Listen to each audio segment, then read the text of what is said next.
A paz do Senhor, meus irmãos. Eu confesso que Guarapuava está mais frio do que eu esperava. Para vocês pode ser normal, mas eu tive uma ótima notícia aqui, porque o calor dos irmãos é tão intenso que não deixa a gente sentir frio. Eu quero agradecer a acolhida de vocês, Rafa, Fábio, as famílias do Rafa. Eu disse que eu tenho a liberdade do pastor Rafael, Rafa, e o Fábio. Vocês são bênção demais na vida da minha família, na minha vida, e é uma honra para mim, uma alegria estar aqui hoje à noite com vocês, compartilhando um pouco da palavra do Senhor. Mas eu queria convidar os irmãos para curvar a cabeça. Vamos orar mais uma vez?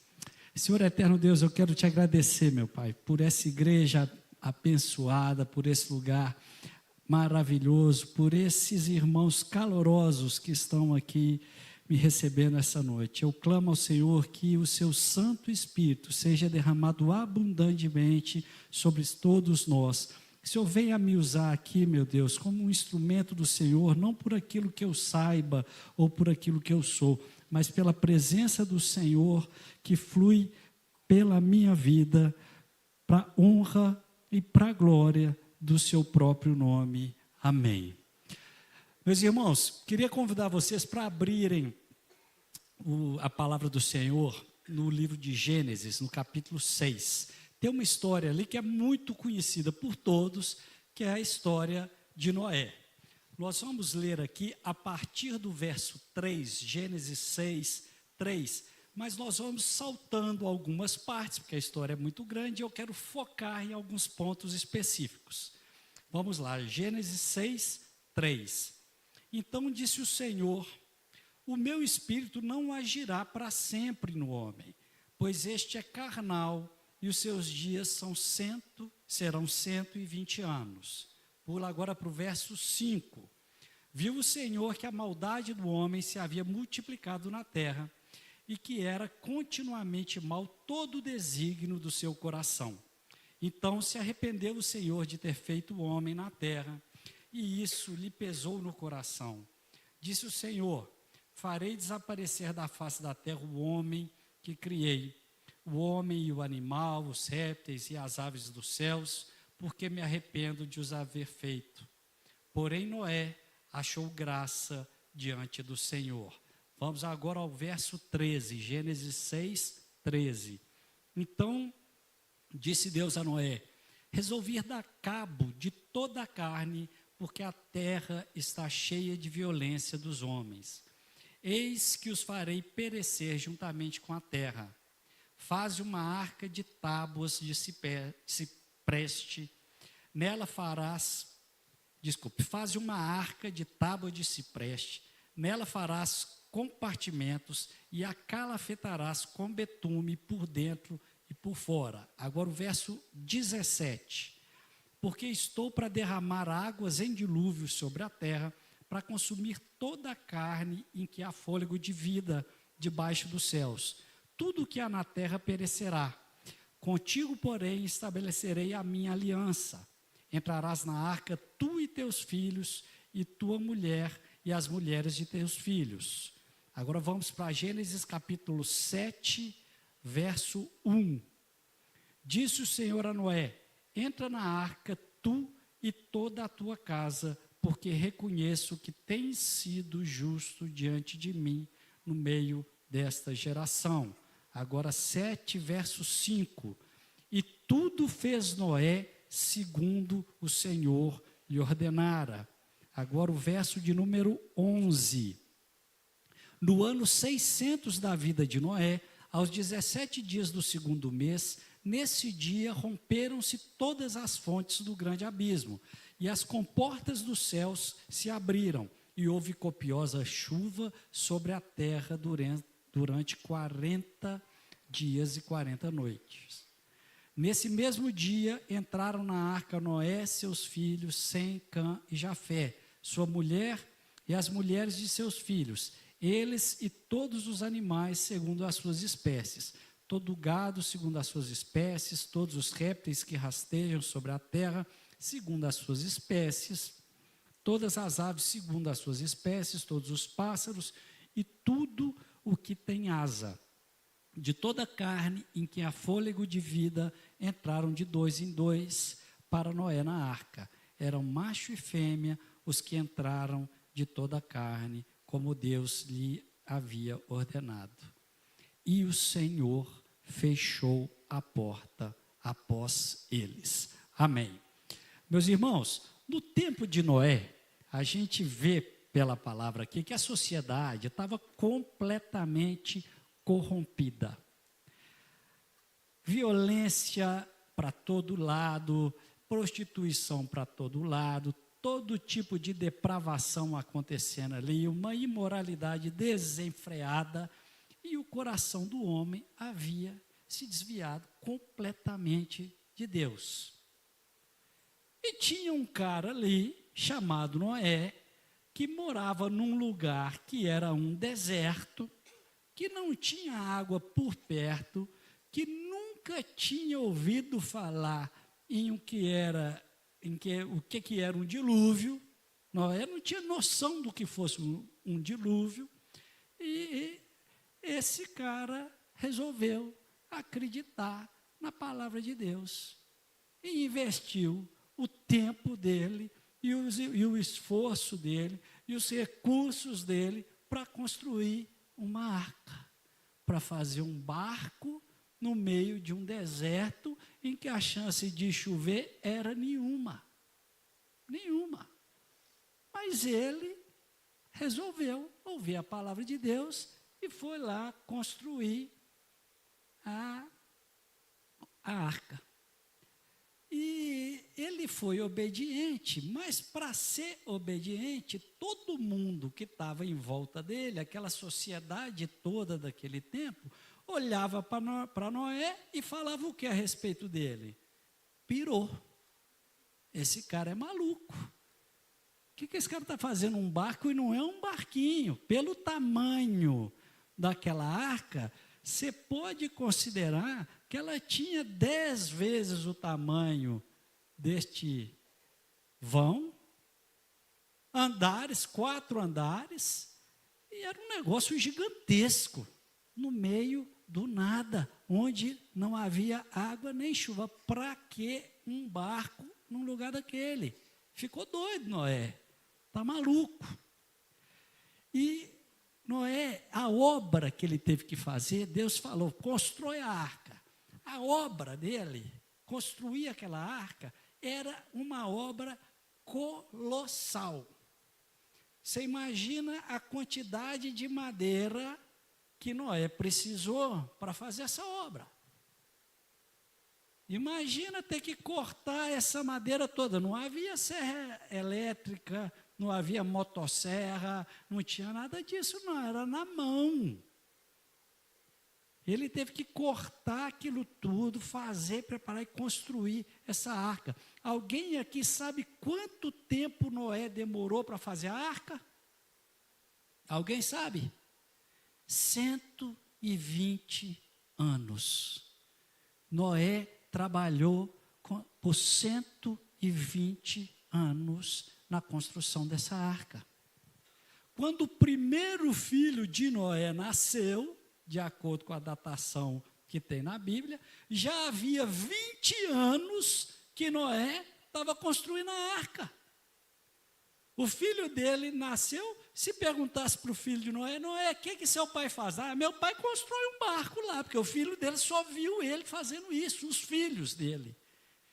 Desde que nasceram, o pai deles era construtor de arca, construtor de barco, num lugar seco, sendo motivo de chacota e zombaria, e ninguém sabia para que era aquilo. Mas Noé continuou fazendo a obra que Deus tinha ordenado ele a fazer. E a Bíblia nos ensina que Noé era também um pregador da justiça. Isso está lá em 2 Pedro 2,5. A palavra nos ensina que Noé era um pregador da justiça. Então, por 120 anos, enquanto ele construía a arca, ele pregava a respeito da justiça de Deus. E eu posso imaginar que Noé estava falando, gente, arrepende, vai vir o juízo de Deus, arrepende, vem um dilúvio aí, eu estou construindo uma arca, quem não se arrepender e entrar nesse barco aqui, vai perecer, só há salvação dentro dessa arca. E o povo rindo, está doido, Noé, com um dilúvio num lugar desse. E o povo continuava levando a vida ali, comprando, vendendo, casando, e festejando, e vivendo.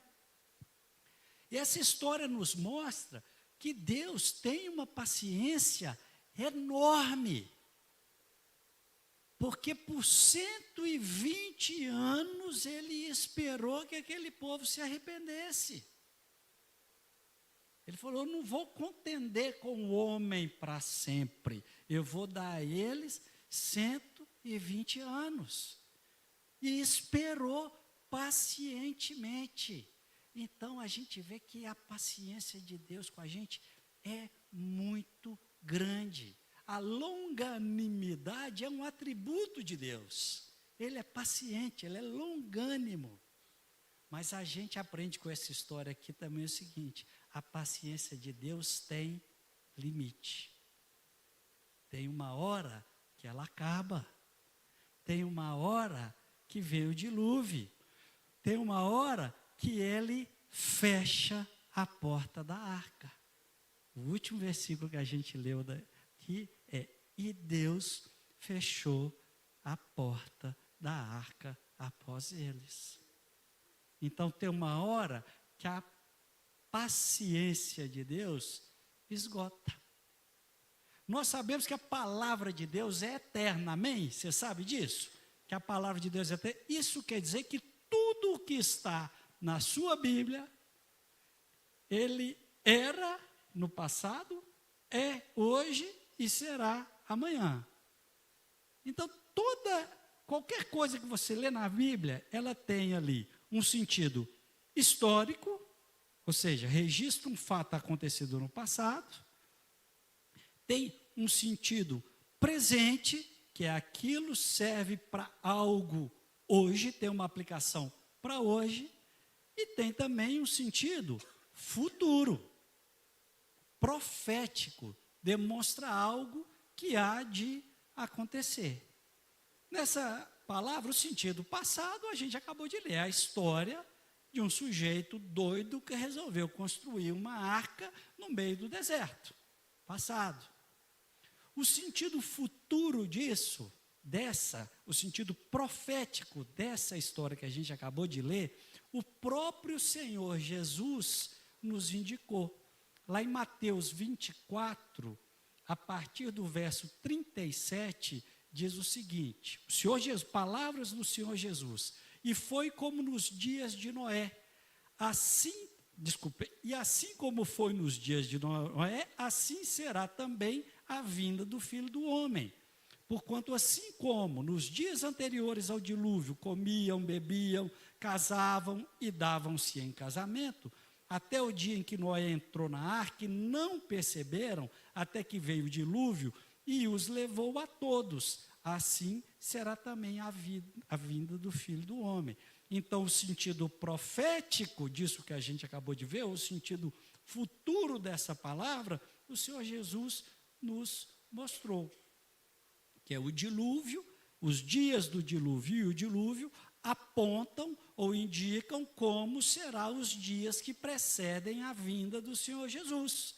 As pessoas estarão ali casando, dando em casamento, comendo, bebendo, fazendo, tocando sua vida normalmente, vivendo numa sociedade completamente corrompida, e de repente, Noé entra na arca, plum, assim vai ser a vinda do Senhor Jesus, isso é o sentido profético. Mas eu queria jogar a luz hoje no sentido presente dessa palavra, que o sentido passado dela já está visto, o profético, o futuro também, Mas e o que essa palavra de Deus tem a ver com a nossa vida hoje? Qual que é a aplicação prática dessa história de Noé nas nossas vidas? Em primeiro lugar, é que é muito fácil a gente perceber que a sociedade do tempo de Noé é muito parecida com a sociedade dos dias de hoje. Hoje a gente vive uma sociedade que quer divulgar e que quer implantar essa cultura woke, que quer relativizar todos os princípios, as verdades, tudo que é moral, tudo que é bom, agora tem que ser relativizado. Tem uma agenda aí agressiva sendo divulgada que visa a destruição da família e dos valores cristãos. A gente vive guerras, rumores de guerra, e não é só guerra militar que eu estou falando, não. Essas também estão acontecendo lá em Gaza, e na Ucrânia, e por aí vai. Mas a gente vê guerras hoje também que são tão ou até mais nocivas quanto essas, que são guerras tarifárias, que a gente está vendo aí. Essa confusão que o Trump está arrumando com o mundo todo, o mundo está abalado. É uma guerra tarifária. A gente vê guerras cibernéticas hoje, ataques cibernéticos. A gente vê guerras ideológicas também acontecendo. Então, a gente está vivendo constantemente em meio a essas guerras. Então, para mim, está muito claro que nós estamos vivendo dias como os dias em que Noé viveu. Ou seja, nós estamos vivendo dias como os dias que antecedem o dilúvio, ou como o Senhor Jesus falou, como os dias que antecedem a vinda dele. Eu vejo de forma muito clara esses sinais que estão aqui. Para mim, especialmente, desde o fim da Segunda Guerra Mundial, lá em 1948, quando foi criado o Estado de Israel, a gente de lá para cá vê o cumprimento de uma forma assustadora de uma quantidade sem precedentes de profecias da Bíblia. Desde a criação do Estado de Israel, em um só dia, o Estado de Israel foi criado em 1948 por um decreto da ONU, em um dia criou-se. Como é que pode essa montanha de ossos secos se tornar uma nação em um só dia? Não estava lá na profecia? Aconteceu. E muitos que estão vivos hoje viram acontecer lá em 1948. A gente vê outra profecia sobre que o conhecimento vai se multiplicar de uma forma espantosa, vai se multiplicar sobremaneira, como fala na Bíblia. Nós estamos vendo. Outro dia eu vi um dado assustador que o conhecimento humano, ele dobrava inicialmente a cada 1000 anos. Depois, a partir da era moderna, passou a dobrar o conhecimento, em média, a cada 300 anos. Então, hoje, o volume de conhecimento do homem dobra a cada 2 dias. É uma coisa assustadora, é a ciência se multiplicando sobremaneira. Então, tudo isso a gente vê acontecendo, essa reorganização geopolítica do mundo que favorece um poder mundial concentrado, que, de acordo com a palavra de Deus, isso vai acontecer. A perseguição aos cristãos, que é uma coisa hoje sem precedentes na história também. Os cristãos foram muito perseguidos, a gente acha que só lá no Império Romano, no início da igreja, a gente esquece que hoje tem cristãos sendo presos e decapitados no mundo afora. E a perseguição não é só nesses países, não. Aqui onde nós vivemos, há uma perseguição meio que velada. Mas o Brasil hoje persegue cristãos, vocês sabiam disso? Eu fiquei sabendo de um fato estarrecedor num colégio em Belo Horizonte, um colégio que é tido como a melhor escola, ou uma das melhores escolas da cidade. Uma criança, filha de um casal amigo nosso, uma menina, deve ter 13 anos de idade, mais ou menos, na sala de aula, chamou duas outras colegas que estavam aflitas, essas colegas, por causa de uma reunião que elas teriam com o coordenador lá, alguma coisa assim. Ela chamou, viu a aflição das amigas e chamou as amigas para orar, num cantinho. Não era no meio da aula, num intervalo. E a professora entrou na sala e viu aquelas 3 meninas ali, cochichando, que elas estavam orando baixinho ali e tal.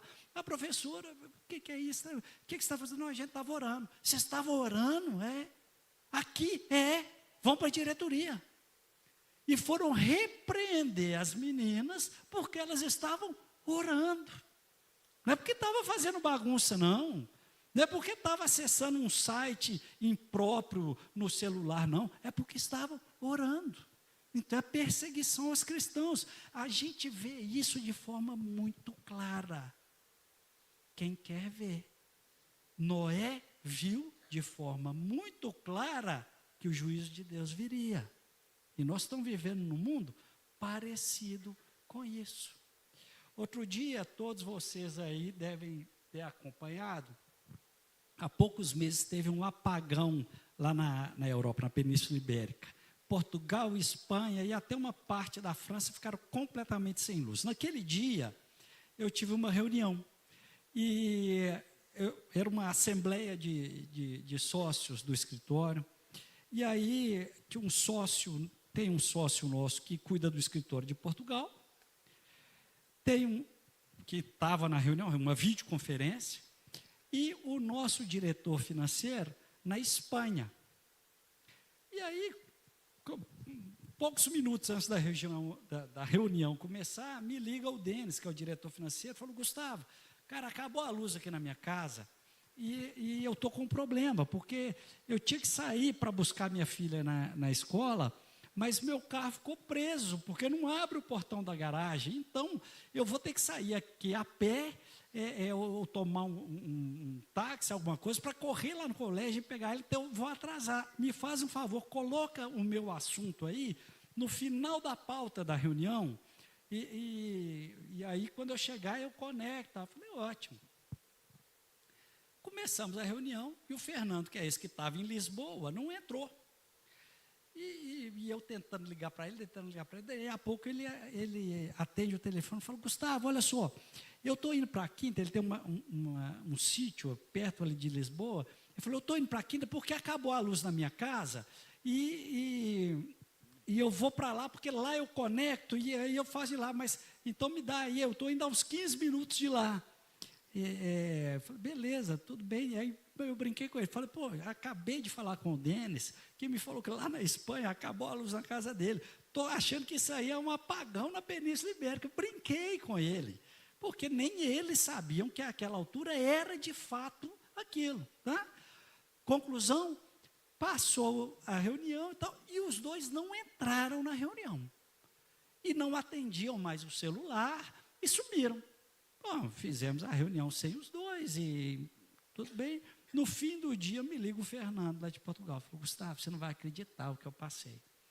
Teve um apagão geral aqui, e o apagão foi tão grave que o celular parou de funcionar, porque as antenas repetidoras do sinal de celular precisam de energia também, e nem elas tinham energia. Então, o celular não tinha sinal. E eu fiquei preocupado com aquilo, saí lá da Quinta, voltei para Lisboa, fui a um supermercado para poder comprar água. Que eu fiquei com receio de não ter água, porque não ia ter as bombas da prefeitura para bombear a água, não deviam estar funcionando. Falei, vou comprar água. Então, passou no supermercado, falou que o supermercado estava um caos, aquela confusão, lotado de gente e tal, e uma fila do caixa enorme e a fila parada, a fila não andava. Aí ele foi ver o que aconteceu. Pô, hoje em dia ninguém mais anda com dinheiro. Tudo você paga com cartão ou com celular por aproximação. E não tinha como pagar, porque a maquininha do supermercado também depende do sinal de celular. E a rede de celular não funcionava. Aí ele falou, Gustavo, aqui hoje, o homem mais rico de Portugal e o homem mais pobre de Portugal tinham exatamente a mesma quantidade de dinheiro, 0. Zero. Porque o dinheiro todo que ele não tinha. Aí ele falou comigo, hoje eu vislumbrei, eu tive um vislumbre do Apocalipse. Hoje eu tive um vislumbre de como que assim, num piscar de olhos, tudo pode virar de cabeça para baixo. Ninguém mais é dono do que é seu, as coisas acabam, e aquilo ali que durou algumas horas, as pessoas já estavam ali discutindo e se empurrando. Imagina se isso dura uma semana, sai todo mundo matando todo mundo roubando de um para poder dar comida para o seu filho, roubando do filho do outro e tal. E como que é fácil, então, as coisas de repente acontecerem. Como que é fácil, de repente, Noé entrar na arca e Deus fechar a porta, e aí é o dilúvio. Não tem mais o que fazer. E esse apagão ali mostra para a gente que, de fato, o mundo está caminhando para o caos, para o dilúvio. E os sinais, assim como na época de Noé, foram dados lá por 120 anos, aqui já tem um bocado de tempo que a gente está vendo sinal. A gente tem um bocado. E a paciência de Deus tem limite. Uma hora vai chegar. E aí, o que fica para nós hoje aqui é o seguinte: como que nós devemos agir nos dias de Noé? Se nós estamos vivendo dias como os dias de Noé, como que nós devemos comportar nos dias de Noé? E nós só temos duas opções. Ou nós vamos ser Noé, vamos agir como Noé, ou nós vamos ser como o resto da galera lá daquele tempo. Continuar a tocar na vida como se nada tivesse acontecendo. Olha, eu já senti um calor em Guarapuava, hein? O negócio está quente. Então, nós só temos essas duas opções. Ou nós vamos ser Noé, ou nós vamos ser os que vão ser levados pelo dilúvio. E para a gente ser igual a Noé, nós temos que agir como Noé. E se a gente passar a agir como Noé, como é que o mundo vai nos chamar? Louco. Vocês são loucos. Vocês piraram. Porque era assim que Noé era visto. Agora, vamos ver se nós somos loucos? Se a gente age como louco? A gente crê em um Deus sobrenatural que virou homem e veio aqui de carne e osso. Quem aqui crê nisso? É meio doideira isso, não é não? Isso é meio coisa de gente doida. Você crê que um ser sobrenatural, de outra dimensão, virou homem e viveu aqui. Agora, isso é pouco, porque quem aqui acredita que esse homem morreu e depois de morto, ele ressuscitou? Quem aqui crê nisso? Tem que ser doido para acreditar nisso, porque, sob o ponto de vista científico, material e tal, não tem jeito disso acontecer. Tem jeito? Não tem jeito. Então tem que ser doido para acreditar nisso. Agora, isso tudo ainda é pouco, porque você ainda acredita que esse Deus que virou homem, que morreu, que ressuscitou, por ele ter feito isso, sem nenhuma contribuição sua, ele pagou pelos pecados que você cometeu. Quem crê nisso? É coisa de gente doida. Isso não é coisa de gente normal, isso é loucura. E você e eu, nós temos que ser impactados por essa loucura. Se a gente crê nisso de verdade, a gente tem que deixar que essa loucura de acreditar nisso nos cause um impacto tão grande que transforme a nossa forma de agir. Assim como lá em Noé, ele creu que viria um dilúvio e ia destruir tudo num lugar onde não chove. Era uma loucura. Ele passou a agir como um louco. Nós que cremos nessas coisas, temos que viver como um louco. Noé acreditou que viria um dilúvio. E o que ele fez? Obedeceu a Deus e falou: beleza, vou construir o barco. Essa foi a obra que Deus mandou a Noé fazer. E qual foi a obra que Deus mandou nós fazermos? Qual foi a obra que ele mandou nós fazermos? Ide e pregai o evangelho por todas as nações. Não foi essa a obra que ele mandou a gente fazer? Então nós temos que, crendo nessa loucura que a gente crê, nós temos que viver em função de fazer essa obra. Assim como Noé viveu ali, a partir do momento que ele creu na palavra de Deus, que viria um dilúvio, ele passou a viver a vida dele em função de construir a arca, de fazer a obra que Deus tinha ordenado ele a fazer.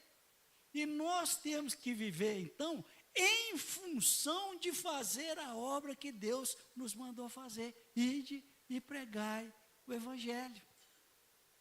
Nós temos que participar ativamente dessa obra. Porque senão, nós corremos o risco de ficar só comendo, bebendo, casando, dando em casamento, distraído com os nossos afazeres, sem perceber os sinais que Deus está mandando. Deus está procurando na nossa geração os Noés, que estão dispostos a agir como os loucos e fazer a obra dele, construir a arca. Nós temos uma arca para construir. Hoje, os crentes são chamados a participar da obra de Deus, com tempo, dedicando o seu tempo à obra de Deus. É o que a palavra fala: buscar em primeiro lugar o reino de Deus e sua justiça, e todas as outras coisas vos serão acrescentadas. Mas também ele nos chama a participar da obra dele com os nossos recursos, sustentando as missões, sustentando as igrejas, sustentando os projetos sociais, sustentando tudo aquilo que faz com que o evangelho dele seja pregado em todas as nações. É papel nosso fazer isso. Vocês lembram que Noé, durante 120 anos, gastou todo o tempo e todo o dinheiro dele na construção dessa arca. E o resto do povo que estava ali investiu todo o tempo e todo o dinheiro que eles tinham para suas próprias obras. Tinha gente lá construindo casa, tinha gente plantando campo, tinha gente comprando gado e vendendo gado, e fazendo, gastando o tempo todo nisso, na sua própria vida, no seu próprio negócio.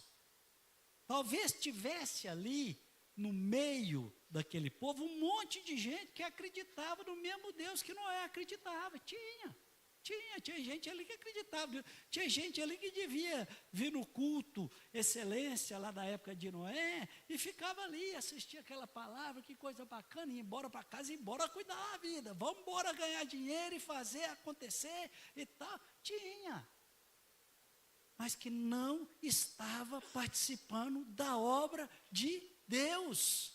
E a obra de Deus era construir a arca da salvação. E a arca da salvação hoje é o evangelho. E Deus nos chama para construir essa arca. Quem entrou na arca de Noé e foi salvo foi quem participou da obra da arca, Noé e a família dele. Quem não participou da arca não entrou na arca. Isso quer dizer que quem não participou da obra não foi salvo. Mas todos que participaram, que dedicaram tempo e dinheiro na construção da arca, foram salvos, entraram nela, foram salvos. Traga alguma coisa para a obra de Deus. Traga seu tempo, traga o seu recurso para a obra de Deus. Porque tudo que você trouxer para a obra de Deus, Deus vai multiplicar. Tudo.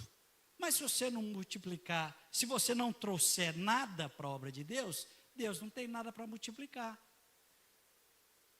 Porque se eu trouxer nós estamos falando em multiplicar. 1 vezes 5 dá 5. Se eu trouxer 2, 2 vezes 5 dá 10. Se eu trouxer 0, 0 vezes 5 dá 0. Deus não tem o que multiplicar.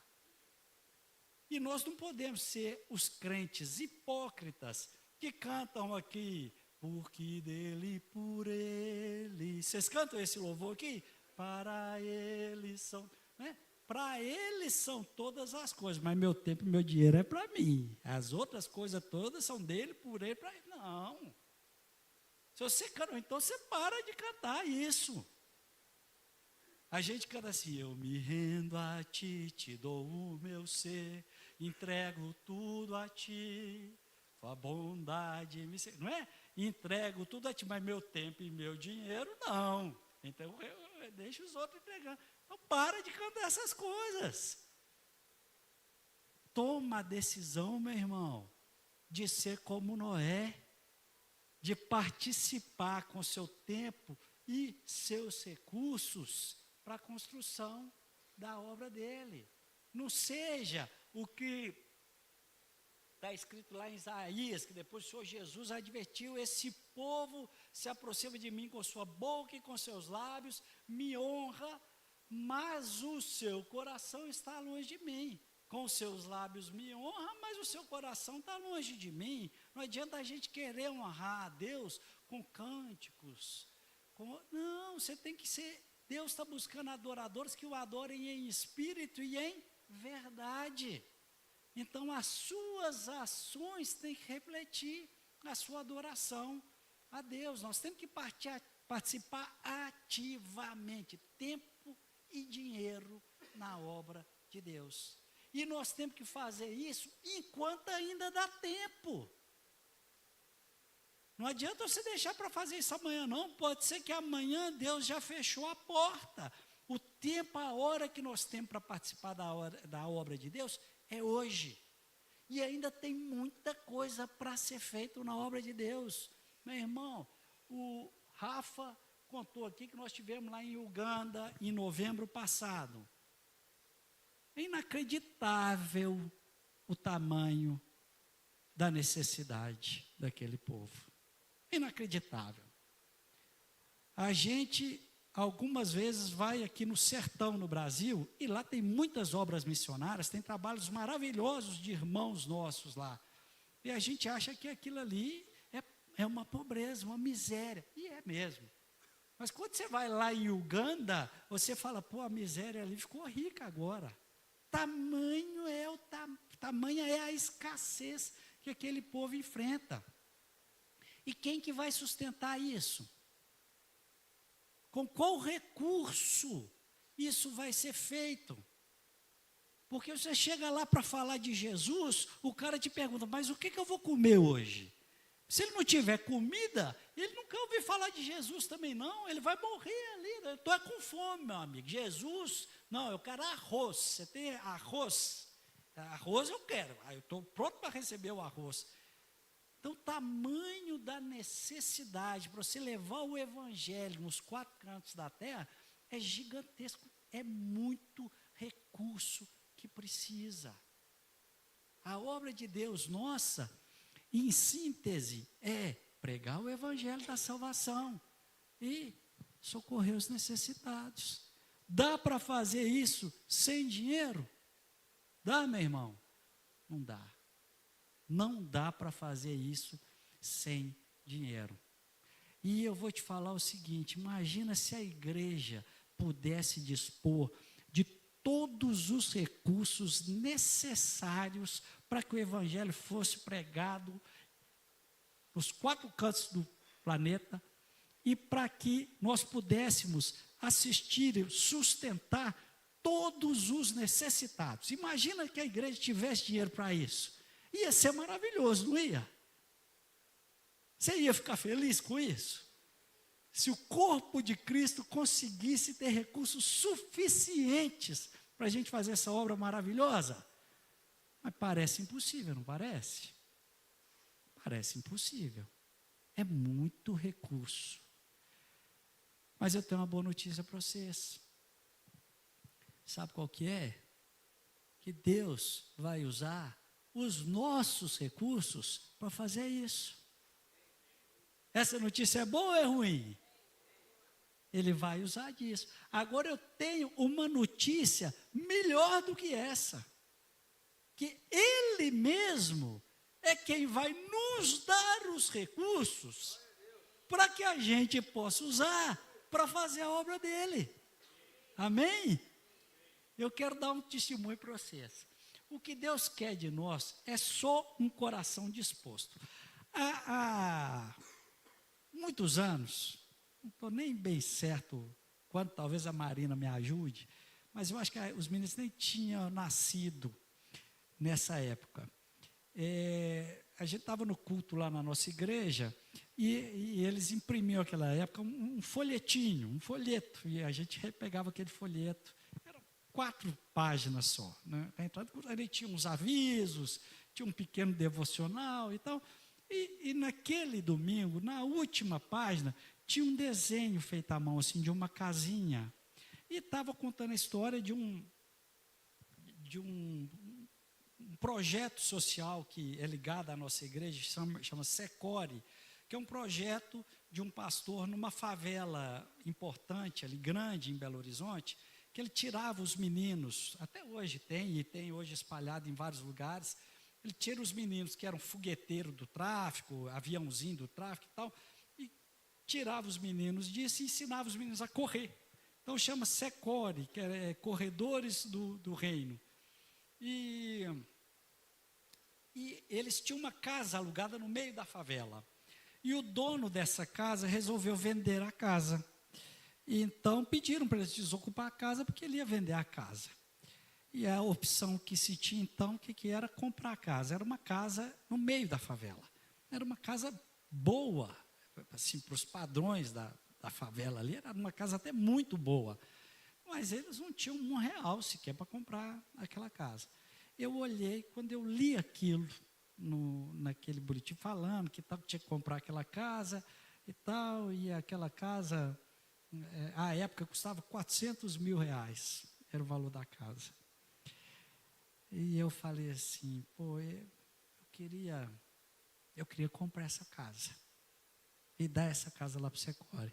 Mas eu não tinha esse dinheiro. Eu não tinha, mas eu queria. E aí, no culto, o pastor Cezinha, que é quem é o líder desse ministério, subiu lá e falou, gente, vocês estão vendo aí no boletim, nós estamos com essa necessidade e tal, queremos levantar uma oferta e tal. E eu ajoelhei assim, falou, Senhor, eu queria ser eu o ofertante, mas não tinha um recurso, eu não tinha. Mas eu queria, meu coração estava queimando e tal.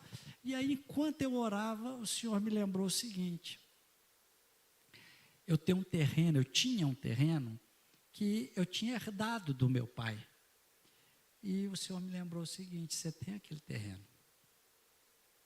Acabou o culto, eu chamei o pastor Cezinha, falei, Cezinha, é o seguinte, eu não tenho recurso, mas eu tenho um terreno. Eu vou te dar o terreno. Você vende o terreno, arrecada o recurso e compra a casa. Pede para o dono da casa lá um período, um tempinho, para poder você vender o terreno. Mas já deixa combinado com ele que a casa é sua. E tá, beleza, pronto. Aí, Cezinha, ótimo, que alegria, foi lá comigo, viu o terreno e tal, e colocou o terreno à venda. E passou um mês, não vendeu o terreno, passou 2 meses, não vendeu o terreno, passou 3 meses, não vendeu o terreno, e o dono da casa pressionando. Pô, e aí, como é que é, não sei o que e tal, tal. Bom, o fato é que alguns meses depois, 4, 5, 6 meses depois, não me lembro ao certo aqui, o senhor tinha me dado recurso suficiente para eu chegar para vocês dizer, Cezinha, arrumei um comprador para o terreno. Ele é mesmo quem? Eu falei, eu. Você me vende ele de volta? Vendo. E eu dei o recurso.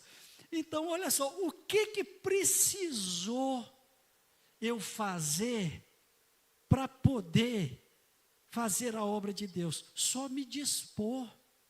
Só ter um coração sincero diante de Deus, falando, Deus, eu quero fazer essa obra. E Ele me deu recurso, que eu não tinha. Eu não tinha, mas o Senhor viu ali o meu coração desejoso de participar da obra dEle. E Ele fez com que o recurso fosse providenciado. De onde que veio esse recurso? Eu não sei nem contar, nem lembro mais. Eu sei que depois de alguns meses eu tive o recurso para ir lá e fazer a obra dele. Quantos anos tem isso, Ninha? Mais ou menos. Os meninos já tinham nascido, não? Já? Bom, então, diante da necessidade da obra de Deus, e a necessidade da obra de Deus, ela é enorme, ela está para todo lado aí, tudo o que você tem que fazer é se dispor honestamente, colocar o seu coração na obra de Deus, falar, Senhor, eu quero participar da sua obra. Não importa se você tem recurso ou não. Muitas vezes você vai agir na fé. Você vai dar aquilo que tem ali, era o lote, paciência. Você vai agir na fé e Deus vai prover o necessário. Mas se você não se dispuser, se você não falar, o eis-me aqui, se o seu coração não estiver na obra de Deus, Deus não vai te usar, meu irmão. E se Deus não te usar, você não vai participar da obra dele. E se você não participar da obra dele, pode ser que você fique de fora da arca. Nós fomos chamados para fazer a obra dele.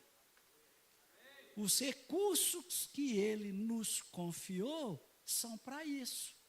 Quantos aqui conhecem a parábola dos talentos? Quantos conhecem? Na parábola, o Senhor, dono da terra, fala para o pessoal, eu vou viajar, mas eu volto. Chega para um servo, fala que toma aqui 5 talentos, chega para outro, toma aqui 2 talentos, chega para outro, toma aqui 1 talento, e vai embora. Tem um dia que ele volta, quando ele volta, ele chega para o que deu 5 talentos, e fala, o que você fez com isso aí? Eu falo, multipliquei, toma aqui mais tanto. Para o de 2 talentos, o que você fez com isso aí? Multipliquei. O que ele fala? O Senhor fala para esses 2?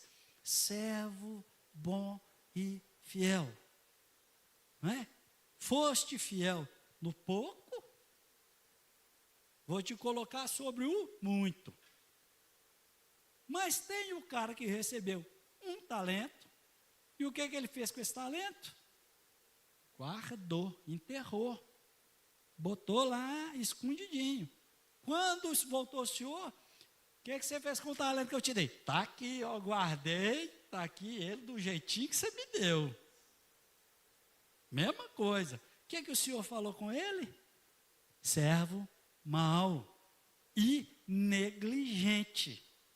Não fez, negligente é aquele que não faz o que tinha que fazer. Servo mau e negligente. Essa parábola, nela, o Senhor Jesus é representado pelo dono da terra. Do mesmo jeito que o Senhor Jesus foi para junto do Pai e falou, eu vou voltar, é o que aquele dono da terra fez, falou, eu vou viajar e volto. Então o Senhor Jesus, quando foi, ele nos confiou os seus bens.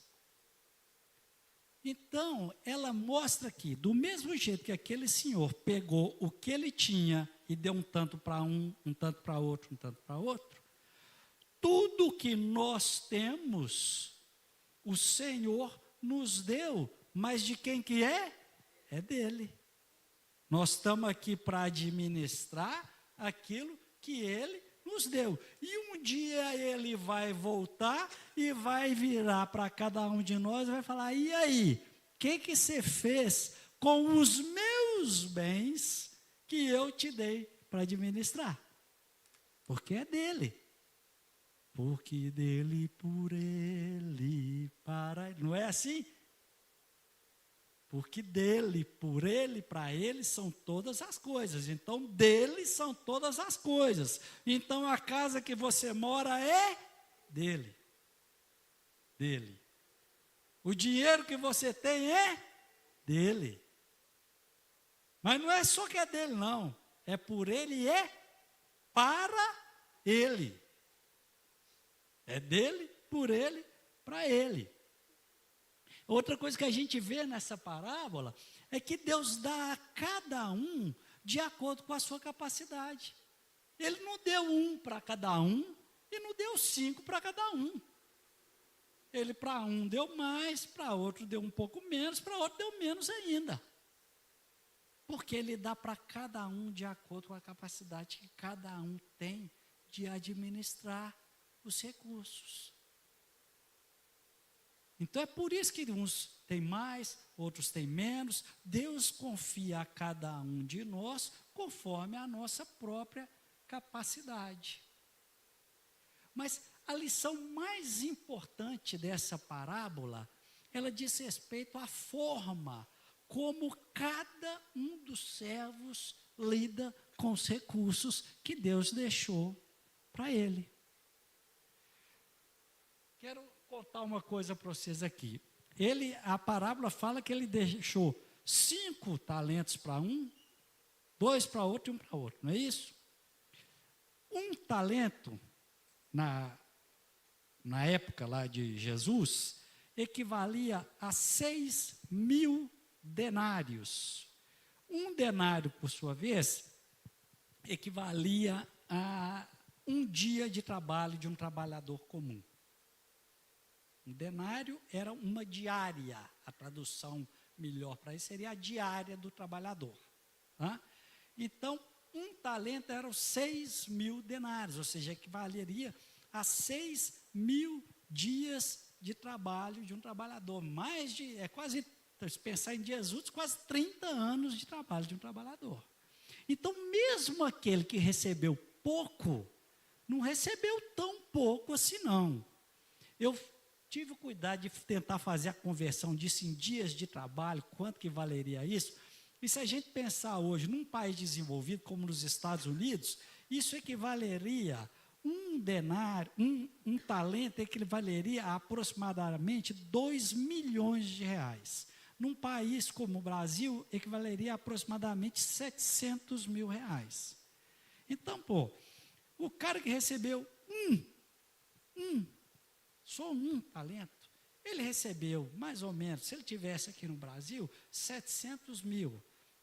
Pensando que a economia daquela época era uma economia majoritariamente rural, com 700 mil, o cara compra semente e planta um campo, não planta.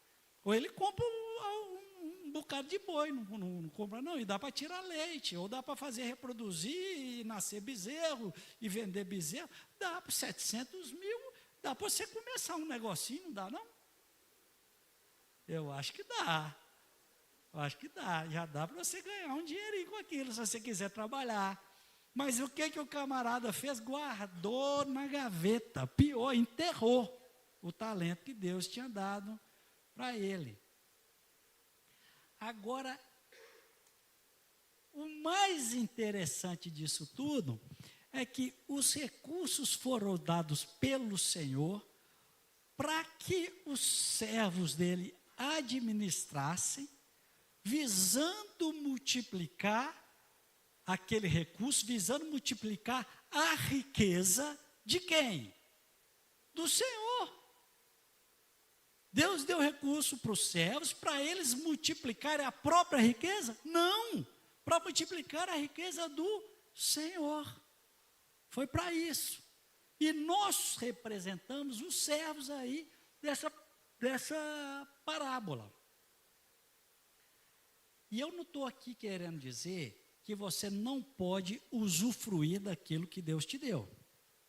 Não é isso que eu estou querendo dizer. Porque parece, pelo que eu estou falando, que aqui Deus, tudo que Deus me deu é dele, por ele, para ele. Então, tudo que eu tiver de recurso, eu não posso usufruir disso e vou integralmente usar disso para fazer a obra de Deus, para multiplicar, e não vou usufruir nada disso. Não é isso que eu estou falando. A gente tem, inclusive, uma advertência na Bíblia lá, do pai do filho pródigo. Todo mundo conhece a história do filho pródigo, não conhece? Quando o filho pródigo volta para casa, o pai manda fazer uma festa. O irmão dele fica enciumado, não fica? Fala, pô, eu tive aqui o tempo todo. Tal. O pai vira, peraí, mas tudo que eu tenho aqui é seu, por que você não usufruiu disso? Então, deixa muito claro que a gente pode sim usufruir dos recursos. Mas a questão é que a gente não pode exclusivamente usar dos recursos para o nosso próprio deleite. Porque o objetivo principal dos nossos recursos é aumentar a riqueza do dono do dinheiro. E não a nossa própria riqueza. Agora vamos imaginar aqueles servos lá, o que tinha 5 talentos. Trabalhou, produziu, multiplicou. Pô, você não acha que ele pegava um pouquinho daquele dinheiro para poder comprar comida para ele e para a família dele? Não. Pegava. Você não acha que ele tirava férias de vez em quando, passava o fim de semana na praia ali com a família? Não, passava, pô. Ele estava trabalhando, estava fazendo o negócio crescer, multiplicar, e ele usufruía daquela riqueza que ele estava gerando. Mas a riqueza, ele tinha consciência que era do senhor dele. O senhor dele ia voltar e ele ia prestar conta daquilo. Agora, vamos imaginar aquele outro que recebeu 1 denário só. Ele pegou aquele denário e enterrou. Não gerou riqueza nenhuma com aquilo, correto? Mas ele precisava comer, não precisava? Então você imagina que situação miserável desse infeliz, que além de não multiplicar as riquezas do Senhor, ele também não usufruiu das riquezas do Senhor, ele ainda teve com a força do braço dele, arrumar um outro jeito para pagar as contas dele lá. Olha que miséria a vida desse sujeito. Então, quando a gente vive em função de multiplicar, de engrandecer a obra de Deus, o reino de Deus, a gente também usufrui dela. É maravilhoso isso. É maravilhoso isso. E se você for fiel no pouco, Deus vai te pôr sobre muito, e você vai multiplicar mais ainda, e vai fazer mais ainda a obra de Deus, e vai usufruir mais ainda dos recursos que Ele te deu. Mas a visão está na obra dele. Não está no quanto você vai encher a sua barriga. Está no quanto você vai encher a barriga dos outros. Não tem problema usufruir, pelo contrário, é uma bênção poder usufruir daquilo que Deus te confiou. É uma bênção. Não enterre o talento, multiplique ele para o seu Senhor. E na medida em que isso for crescendo e multiplicando, usufrua dele também. Mas o mais importante disso tudo aqui é que tudo o que você faz com os recursos que Deus te confiou deve ser feito para a honra e glória do nome dele. E não para a honra e glória do seu próprio nome. Não para que as pessoas falem, nossa, mas como ele prosperou, nossa, mas ele ganhou dinheiro de verdade. Glória a Deus, meu irmão. Eu prosperei muito e sou muito grato a Deus por isso. Eu sei que isso vem dele, que foi pela graça dele na minha vida, que sem ele eu não teria conquistado absolutamente nada. Mas se eu não usar disso para fazer exaltar o nome do Senhor, de nada vale. Eu tenho um sonho na minha vida, um, e eu vivo a minha vida em função desse sonho, que é um dia eu vou chegar diante do Senhor e vou ouvir dele, servo bom e fiel. Esse é o único sonho que eu tenho na minha vida. Eu quero te incentivar a viver com esse sonho, a sonhar isso junto comigo, a ser parte da obra de Deus, a construir a arca junto comigo. A obra é só uma, e falta trabalhador, falta gente para investir na obra de Deus, falta gente para dedicar tempo para ela. E a palavra de Deus tem algumas promessas que são imutáveis. Uma delas está lá em Provérbios 11, versículo 25, está escrito assim: a alma generosa prosperará. Prosperará. Há uns 15 anos, o pastor da nossa igreja mandou imprimir um marcador de livro. E nesse marcador de livro tinha esse versículo, Provérbios 11, 25. A alma generosa prosperará. E aquilo foi para mim a consolidação de algo que eu já cria e que eu estava pedindo para Deus uma confirmação daquilo. Eu tenho esse marcador de texto, eu coloquei ele num suportezinho, ele fica na minha sala, onde eu trabalho, para que eu olhe para ele todo dia e nunca me esqueça de ser generoso. Nunca esqueça disso.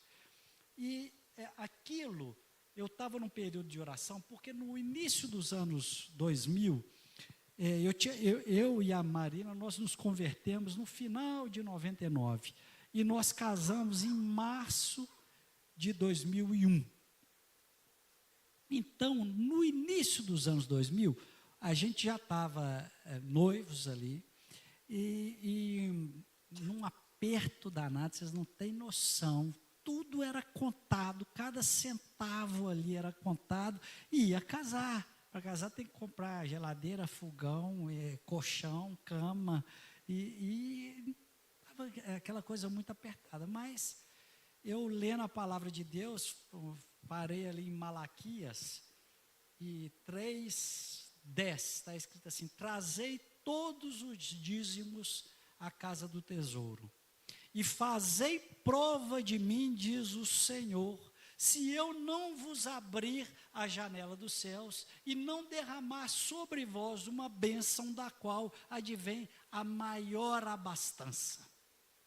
Quando eu li aquilo me deu um impacto, que foi uma coisa irresistível, que eu falei, meu Deus do céu, a Bíblia fala o tempo todo que a gente tem que crer e não duvidar, que a gente não deve tentar a Deus, e aqui Deus está falando, pode fazer prova de mim, você traz os dízimos aqui e tal, se eu não abrir a janela do céu e derramar uma bênção sobre a sua cabeça, que vai vir a maior abundância sobre você, você vai lá por meio da praça pública e fala assim, esse Deus é mentiroso, olha isso.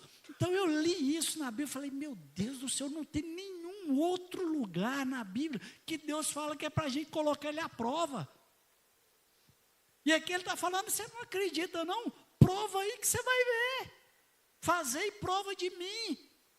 Isso me deu um impacto. Quando eu vi isso, falei, meu Deus do céu. Bom, no mesmo dia, como se não bastasse, eu estou lendo ali o Evangelho, e aí o Senhor Jesus fala assim, olha, dá a quem te pede, e não vira as costas a quem te toma emprestado. No dia seguinte eu encontrei a Marina, minha noiva, e falei com ela assim, Ninha, eu estou sentindo um negócio no coração, que é o seguinte, eu vou ser dizimista. E se alguém me pedir uma oferta, e eu tiver condição, eu não vou negar. Falei testando, e doido para a Marina falar assim, Gustavo, você está doido? Nós vamos casar, pô. O dinheiro que você ganha não dá para pagar as contas. E você vai ser dizimista e vai dar para quem te pedir? Eu já falei, porque aí pelo menos me aliviava, né? Falei com ela. Ela ouviu e falou assim, é de Deus. É de Deus. Aí eu falei, amém, amém, glória a Deus. desde então eu, de fato, passei a ser um dizimista e um ofertante. Isso passou a fazer parte da minha vida. E eu tomei um amor pela obra de Deus. Agora, sabe o que é mais legal? É o seguinte, Deus precisa do seu dinheiro? Não. Ele é dono da prata e do ouro. Todas as coisas são dele. Se você não botar a mão no bolso e se você não agir, outro vai agir, ele vai mover outro. Então, para que você vai fazer a obra de Deus? Eu tenho noção da minha insignificância. Eu tenho noção que por mais que eu possa fazer, é muito pouco perto da necessidade, do tamanho, da dimensão da obra de Deus. Então, para que eu vou contribuir com a obra de Deus? Para que eu vou dedicar tempo e dinheiro para a obra de Deus? Para quê? Qual que é a importância disso? Deus não precisa. Ele já tem. Ele vai fazer comigo ou sem mim, ele vai fazer, porque todos os propósitos dele vão se cumprir. Então, para que eu vou gastar tempo e dinheiro com isso? Se ele vai fazer de todo jeito. Você só faz essas coisas se o seu coração tiver apaixonado pela obra de Deus, porque o que ele te dá é o privilégio de participar disso. Você já parou para pensar? O Pedro está aqui. O Pedro, quando era criança, pequenininho, nós compramos um apartamento. E aí, foi pintar esse apartamento. E um dia, o Pedro foi comigo, lá, pequenininho. E aí, estava lá, aí eu falei, vamos pintar. Filho, vamos pintar aqui? Porque eu falei, se pintar de qualquer coisa que vier, vai vir um pintor depois, com certo problema. Ele foi, pegou aquilo ali, passou na parede assim, pronto. Bom, ele depois contou para todo mundo, eu pintei a parede. Precisava ele pintar a parede? Não. Tinha alguma utilidade ele pintar a parede? Não. Mas o fato de eu ter permitido que ele pintasse a parede, a alegria dele de contar para todo mundo que ele participou daquela obra grandiosa que era pintar o apartamento, mesmo que fosse naquele pedacinho, foi enorme. O coração dele, a alegria dele estava naquela casa nova. E eu participei da obra da casa nova. Então isso é que tem que mover o nosso coração, é a alegria de participar da obra de Deus, porque precisar da gente, não precisa, mas Ele é o seu Pai, e Ele quer te ver feliz, e Ele quer que você saia podendo contar para todo mundo, quando você chegar na eternidade, está vendo aquele cara ali que está aqui, foi salvo, eu que fui lá pregar o Evangelho, eu que mandei o recurso para o missionário que foi lá, eu que ajudei, eu participei da salvação dele lá. Olha que maravilha você poder falar isso na eternidade. Está vendo aquela cidade ali, essa turma que está entrando, veio lá de Guarapuava, está vendo? Eu participei da salvação daquela turma lá, entendeu? Deus quer que você participe disso, quer que você tenha essa alegria de poder participar. Agora você pode ser o filho que chegou na casa nova, filho, quer pintar essa parede? Pinta a parede, nada, não vai adiantar nada, amanhã vem um pintor aí, vai pintar de qualquer jeito. A escolha é sua. Você pode ser Noé, se Noé tivesse falado, não vou construir a arca, Deus levantava outro, não levantava? Mas você pode ser Noé. Você tem a escolha, você pode ser Noé e construir a arca. Deus está te dando o privilégio de participar da obra dele, porque dele, por ele, para ele são todas as coisas. Eu quero encerrar aqui fazendo uma pergunta, para que você se pergunte aí: Quando Deus fechar a porta da arca, você vai estar dentro dela? Quando Deus fechar a porta da arca e falar, agora eu vou ler a lista dos que construíram a arca, seu nome vai estar na lista? Quando Deus fechar a porta da arca e te receber lá dentro, Ele vai olhar para você e falar, servo bom e fiel, foste fiel no pouco, vou te pôr sobre muito. Eu não sei quanto que Deus te deu de recurso. À exceção de 4 pessoas aqui na frente, mais 2 ali, 3, eu não conheço mais ninguém. Eu não sei das suas origens, eu não sei o que você tem, eu não sei se você está endividado, eu não sei se a sua conta está lotada de recurso, mas 2 certezas eu tenho. Primeiro, que você tem a oportunidade de participar da obra de Deus. Segundo, que mesmo que você tenha, como o Rafael falou aqui há pouco, mesmo que você tenha tão pouco quanto aquela senhora viúva que colocou a moedinha dela ali no gasofilaço, mesmo que você tenha pouco como ela, Deus espera que você participe da obra dele. Deus espera que o seu coração seja de louco. Deus espera que o mundo olhe para você e fale, não estou acreditando que o cara está gastando tempo e dinheiro com isso. A obra dele vai ser feita. E a porta vai ser fechada. E eu espero te encontrar lá dentro da arca. Amém? Que o Senhor abençoe a vocês. Fiquem com Deus. Obrigado.